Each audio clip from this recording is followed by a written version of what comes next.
Tenemos nuestra primera ponencia con el profesor Carlos Casanova, de la Pontificia Universidad Católica de Chile, de la Facultad de Derecho, que llevará su ponencia sobre Francisco de Vitoria y John Locke ante la conquista de América, dos posturas encontradas. Profesor, le cedemos la palabra. Muchas gracias. Yo pensaba que tenía media hora, entonces voy a tratar de resumir un poco para ceñirme a los 25 minutos. Bien, se ha discutido mucho sobre la moralidad de la conquista española de América, pero poco se ha hecho, me parece a mí, para contrastar los cánones que efectivamente guiaron esa conquista con los cánones propuestos por John Locke y efectivamente, un segundo, es que y efectivamente aplicados en la colonia de Carolina. Esta ponencia pretende cubrir esa laguna. Voy a hablar más como filósofo que como historiador, pero tengo la esperanza de señalar fecundos filones para la investigación histórica. 1. Parámetros esenciales de la filosofía política de John Locke en relación con la conquista de Norteamérica.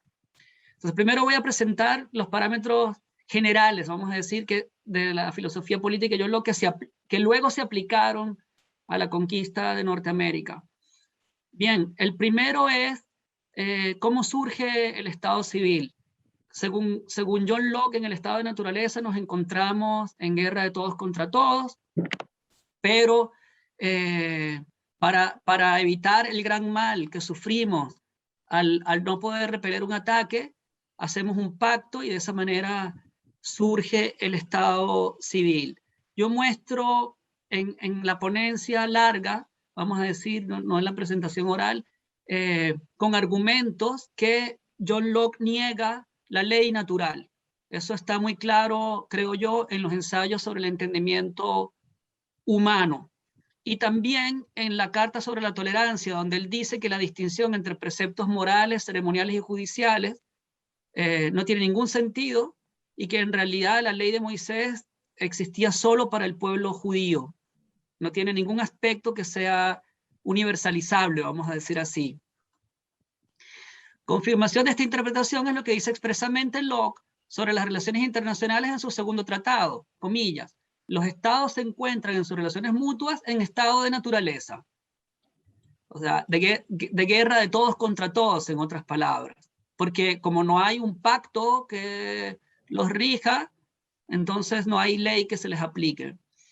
En estos breves párrafos tenemos todo el marco principal de los principios que rigieron las normas que dio John Locke para la regulación de las relaciones entre los colonos británicos de Carolina del Norte, por una parte, y por otra los habitantes de América o de África y cualquier otro pueblo extranjero.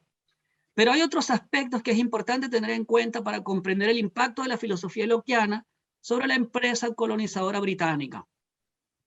En primer lugar, como bien sabemos, Locke sostiene que el título de la propiedad sobre la tierra y sobre cualquier otra cosa no es otro que el trabajo que se incorpora a esa cosa. Respecto de la tierra, él justifica este principio aduciendo que la tierra produce 99 o 999 veces más cuando está cultivada que cuando no está cultivada, aduciendo como ejemplo precisamente a las naciones indias de América. Eso está en el segundo tratado. En segundo lugar, de acuerdo con Locke, el poder despótico es un poder absoluto de vida y muerte, según el parágrafo 172 del segundo tratado sobre el gobierno. Las constituciones fundamentales de Carolina recogen lo que enseña, entre comillas, enseña Locke acerca del régimen con que deben gobernarse los esclavos. Ese régimen aparece en el parágrafo 173, donde añade Locke. O sea, Locke dice, la pérdida de la propiedad de tu propia vida da origen al tercer tipo de poder, el poder despótico, que los señores, para el propio beneficio de estos, tienen sobre los esclavos. Ese es el régimen que Locke propone para la esclavitud. Ya. Es sorprendente este segundo punto, y recuerda las discusiones que señala Paul Vinogradov entre la Iglesia romana y los secularistas ingleses desde el siglo XII, porque la Iglesia se oponía a que los siervos fueran considerados como esclavos a los que se aplicaba el derecho romano, y el partido secularista quería aplicar el derecho romano de los esclavos a los siervos. Bien, conviene apuntar un tercer aspecto parcial de la filosofía político-jurídica de John Locke, porque tuvo un impacto considerable en la destrucción del tejido social iberoamericano después de la independencia. Locke fue el primer pensador de talla que defendió la liberalización de la usura. Lo hizo en una carta a un miembro del Parlamento. No he podido estudiar el efecto sobre la América británica de esta doctrina, pero sí que he estudiado el efecto sobre Venezuela, que es mi patria natal, y que expondré brevemente hacia el término de la ponencia. Entonces, esa es la sección sobre los principios generales de la filosofía de Locke que se van a aplicar a la colonización de Norteamérica. Ahora vamos a ver la aplicación. John Locke escribió las Constituciones Fundamentales de Carolina y allí recogió una interesante aplicación de los principios que hemos desplegado en los párrafos anteriores. Nos centraremos en dos de sus artículos, 110 y 112. Estas normas estuvieron vigentes por unos 30 años y después se convirtieron en modelos para otros instrumentos semejantes. Veamos pues el texto de los dos artículos. Artículo 110. Todo hombre libre de Carolina tendrá un poder y una autoridad absoluta sobre sus esclavos negros, sin que importe la opinión o la religión de estos. Y 112, ninguna persona poseerá o reclamará tierra alguna en Carolina por compra, donación o cualquier otro título de los nativos o de cualquier otro, sino solo de los lores propietarios o quienes se hallan bajo ellos, bajo pena de perder toda su hacienda, mueble o inmueble, y de destierro perpetuo. El primer artículo es claro. El segundo tiene dos aspectos. O sea, es claro, es decir, Locke propone que los dueños de esclavos tengan un poder de vida y muerte sobre los negros. El segundo tiene dos aspectos. Uno, que se establece una aristocracia bastante jerárquica. El otro, que es el que nos interesa, que se niega todo derecho a la tierra de los nativos. Ambas normas se siguen del principio general que establece que las naciones se encuentran en sus relaciones mutuas en estado de naturaleza. Los británicos no están atados por ningún derecho de los africanos o los amerindios. Los juristas británicos como Locke pueden establecer el derecho exigible a unos y otros, según el interés de los británicos. Un africano, por tanto, puede ser reducido a la esclavitud por medios diferentes a los que se establecen en el segundo tratado sobre el gobierno, porque ellos, los africanos, no tienen participación en el Estado civil británico. Pero una vez sometidos a la esclavitud se les aplica el poder absoluto de vida y muerte, de que habla el segundo tratado y que ni siquiera los romanos del tiempo de Gallo tenían sobre sus esclavos. Un amerindio, por otra parte, no puede invocar un título sobre la tierra distinto al que establece Locke en su segundo tratado sobre el gobierno. Como no existe el derecho natural, nuevamente el jurista británico es competente para juzgar los títulos de los nativos, desde el punto de vista meramente británico, por supuesto. Como además las naciones se encuentran en estado de naturaleza en sus relaciones mutuas, no es posible cometer una injusticia contra una nación extraña. Todo lo que tiene que hacer un británico, por tanto, para calmar su conciencia al ocupar el territorio que ocupaban antes otros seres humanos, es cultivar la tierra. Por ese hecho de cultivar la tierra, la propiedad sobre ella se convierte en su derecho natural.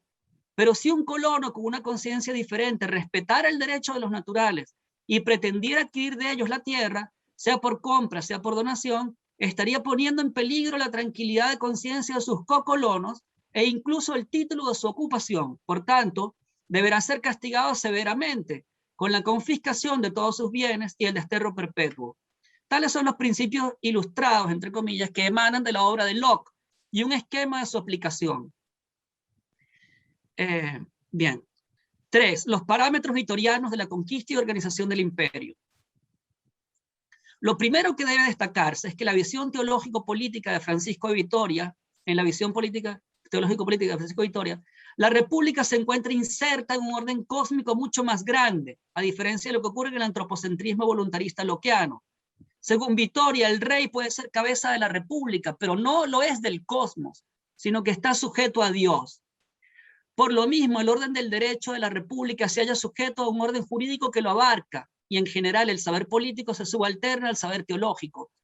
Por ello, voy a decirlo con mis palabras para ir más rápido, aunque los juristas ya habían considerado el problema de la conquista y colonización de América por España, Vitoria dice que los juristas no son competentes para resolver los problemas que plantea esta conquista, porque los bárbaros recientemente descubiertos, los indios de América, no están sujetos al derecho de España. Entonces, quienes tienen que revisar este problema son los teólogos. Y sigue, y el rey no podrá salvar su alma si no orienta su conducta según las indicaciones de los teólogos. No basta que el príncipe dé buenas leyes a los bárbaros, sino que está obligado a poner ministros a fin de que las hagan observar. Y hasta que no se llegue a esto, el rey no está inmune de culpa.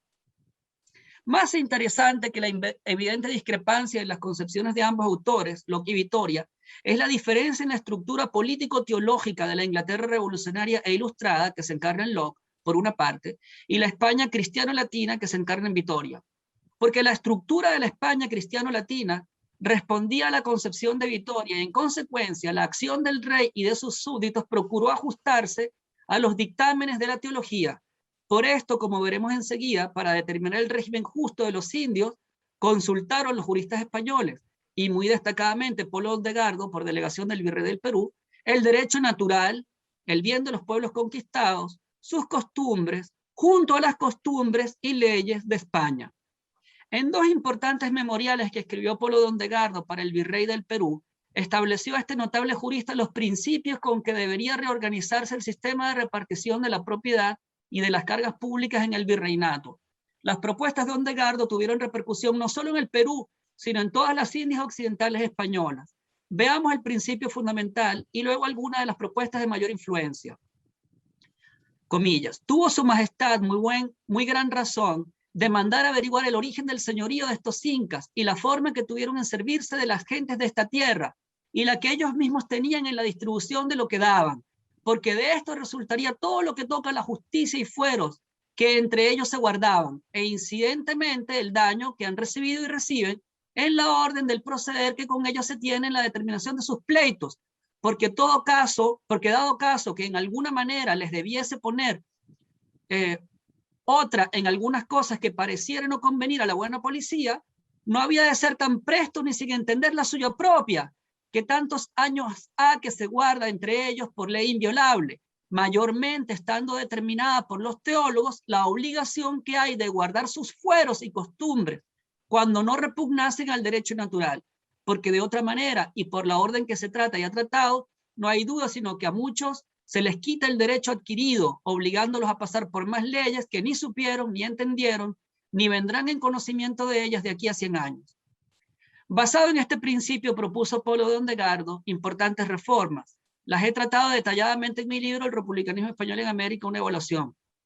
Aquí diré resumidamente que entre ellas se encontraba el respetar la manera como los incas habían distribuido la tierra y los impuestos, sin pretender desconocer lo que había ocurrido desde la conquista. Una de las medidas principales era dejar que hicieran todos los indios mancomunadamente, tanto el cultivo de la tierra como el pago de los impuestos.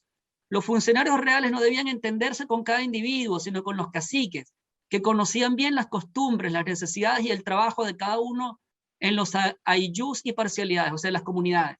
Debían buscar la ayuda, además de los indios del Cusco, que conocían bien todo esto, porque eran los antiguos incas. Y debían proteger a los indios en sus tratos con españoles, y también por lo que se refiere a sus costumbres, por el bien de sus almas y del orden político. La averiguación de los derechos ancestrales de las diversas comunidades era la clave para destrabar la justicia, pues los tribunales estaban atestados de pleitos entre las diversas parcialidades indígenas a causa de haber descuidado esta investigación.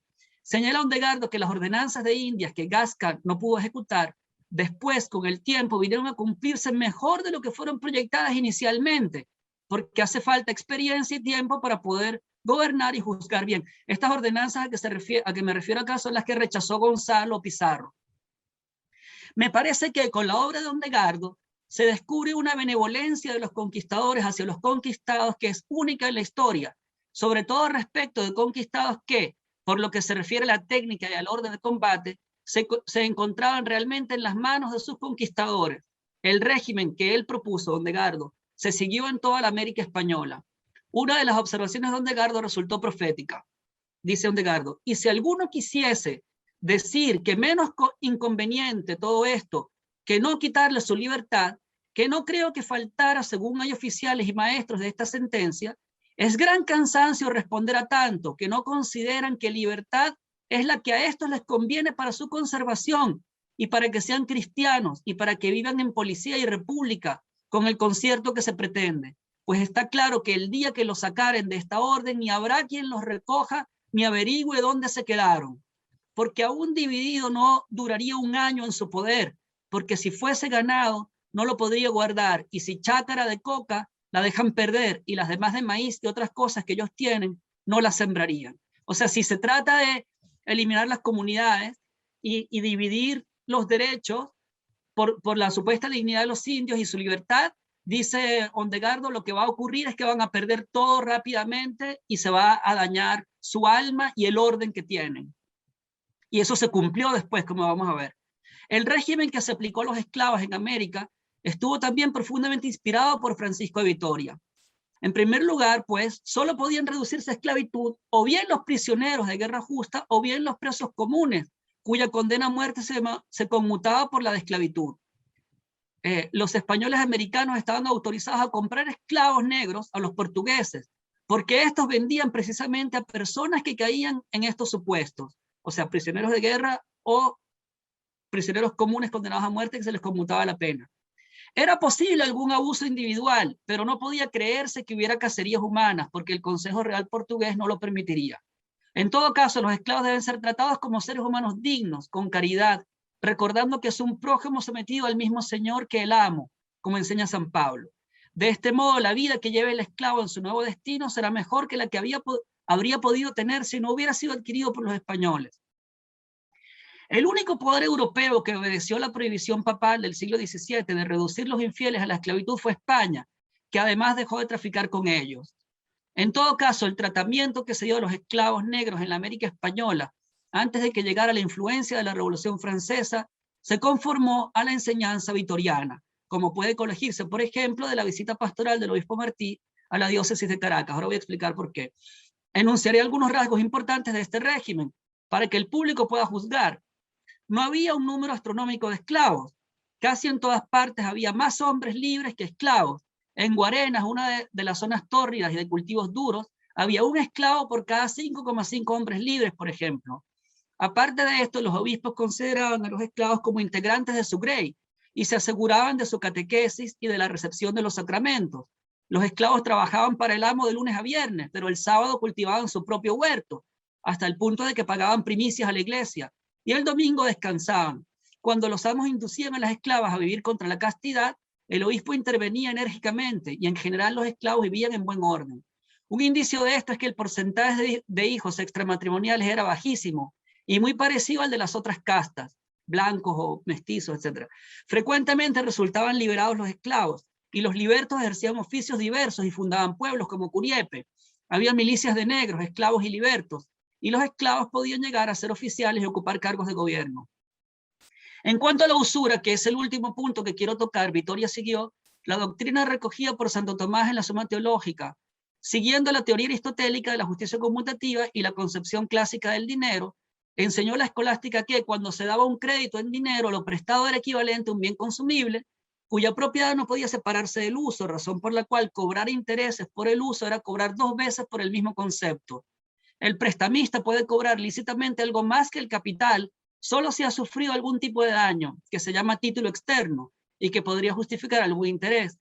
Como se ve, la doctrina en este punto es diametralmente opuesta a la de John Locke. 4. La ruina de la América española por la importación de los principios lockeanos. En esta sección voy a fijarme especialmente en lo que pasó en Venezuela, que es el país iberoamericano que conozco mejor, porque yo estoy en Chile, pero soy venezolano. Pero algo análogo pasó en todos nuestros países. A. La división de las comunidades indígenas y la aparición del latifundio. A mediados del siglo XIX, los liberales lockeanos disolvieron las comunidades indígenas y eliminaron la protección legal de los comuneros, con la excusa de que todos somos libres e iguales y tenemos derecho a la propiedad privada.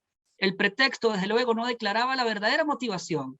Esta respondió fielmente a la ideología liberal, es decir, no fue otra que la avaricia. Por esta razón, el efecto de la disolución de las comunidades fue el rápido despojo de los nuevos pequeños propietarios y la formación del latifundio republicano, como ha mostrado claramente María Briceño Iragorri en sus tapices de Historia Patria. Como era de esperarse, ocurrió exactamente lo que había previsto Polo de Ondegardo. B. La abolición de la esclavitud por obra de la corrupción del principio de autoridad, por el egoísmo de los propietarios y por las aspiraciones revolucionarias. El movimiento abolicionista de la esclavitud surgió del seno ilustrado, igual que el movimiento que, inspirado en las obras de John Locke, endureció la esclavitud y transformó a los esclavos en mera propiedad.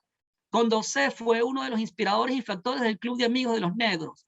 Esto quiere decir, desde luego, que la teoría política que inspiraba este movimiento era errónea, Según esta teoría, como había postulado John Locke, solo es legítima la autoridad que cuenta con el consentimiento explícito de los gobernados. Como los esclavos no habían consentido en encontrarse bajo tal régimen, la autoridad sobre ellos era ilegítima. Esta tesis política está en la base tanto de todas las revoluciones y las tendencias a la anarquía, como de los regímenes más despóticos de la historia, que han surgido desde la Revolución Gloriosa, comenzando por las revoluciones ginebrina y francesa. La razón es sencilla. Si el gobierno representa a los gobernados, entonces, como decía Kant, los segundos no pueden oponer derechos contra el primero, porque volenti non fit injuria, esto también lo dice Rousseau. Ante tal despotismo se justifica la reacción de Proudhon, que dijo, el representante del soberano siempre será el amo del soberano. Por tanto, según Proudhon, hay que eliminar todo gobierno de unos hombres sobre otros. Más allá de este problema nuclear encerrado en la abolición de la esclavitud, debemos señalar otros problemas que se dieron en el caso de Venezuela. En primer lugar, se permitió a los amos desentenderse de los esclavos y reducirlos a un pobre salario. En segundo lugar, se hizo en 1854 bajo el gobierno de los monagas, sin haber tomado las medidas oportunas para recibir a este grupo de hombres en la vida civil. En lugar de ello, se pagaron cuantiosas indemnizaciones a los propietarios que se enriquecieron por este medio. Además, en el caso de Venezuela, la liberación sirvió a los propósitos de los monagas, que cual tiranos griegos se sirvieron de los antiguos esclavos para aterrorizar al resto de la población. C. La usura y la ruina del tejido social. El 10 de abril de 1834, los masones conservadores, entre comillas, de Venezuela, después de haber expulsado a las órdenes religiosas masculinas, legalizaron la usura, siguiendo en todos los pasos de Inglaterra. Hubo un político y pensador venezolano que se opuso a este exabrupto de la usura, Fermín Toro, quien, sin embargo, entiende la usura como el cobro de un interés excesivo, no como el cobro de cualquier interés. Y precisa muy bien lo que entiende por interés natural. No entraré en estos detalles técnicos. Por Toro conocemos los efectos devastadores de esta legalización de la injusticia y la explotación, y lo que me interesa ahora es apuntarlos aquí. Transcribiré un pequeño fragmento con el que iré cerrando estas palabras. Los deudores claman contra, dice Toro, en 1845, o sea, 11 años después de la ley. Los deudores claman contra la usura y la opresión, huyen de los tribunales por temor de la ley o de los gastos de un juicio, se reúnen y coligan para intimidar a los acreedores y a los mismos jueces, oponen a la usura el fraude. Los acreedores persiguen, invocan la ley y la religión de los contratos y arrastran a los tribunales a los deudores insolventes o reacios. La lucha de las pasiones se mezcla a la lucha de los intereses. La conmiseración por una parte es perdida, por otro olvidado el sentimiento del deber. La nación se divide en dos bandos. Los jueces son de un partido, la ley en sus manos es un instrumento de ruina, y los tribunales el teatro donde no se oye más que el grito de las pasiones y el fallo de la iniquidad. Entre tanto, la miseria cunde en el país, la indigencia gana las clases de suyo menesterosas, la necesidad urge y dispone al crimen y a la prostitución, y toda la masa popular, halagada en todas sus pasiones y roto el freno que la reprimía, se lanza en los mayores excesos, amenazando con la subversión de todo principio conservador y la violación de todo derecho legítimo. Feliz la sociedad que, llegada a este extremo, se detiene al borde del abismo, un paso más y cae en los desastres de la anarquía. No está de más añadir que Venezuela no se detuvo al borde del abismo, sino que se enfrascó en una guerra social, la llamada Guerra Federal, en la que murió un cuarto de la población y por la que se afirmaron en el poder los masones liberales, aún peores que los precedieron, que eran los conservadores. Ellos acabaron, entre otras muchas cosas, con la autonomía universitaria y con la teología y la filosofía que habían moderado en nuestra historia al poder político. Ya eso es lo que iba a presentar. Gracias. Muchas gracias, profesor Casanova, por su excelente ponencia. Ahora disponemos de unos 10 minutos para llevar a cabo una discusión. Quien desee hacer una pregunta o algún comentario puede quizás levantar la mano con las reacciones.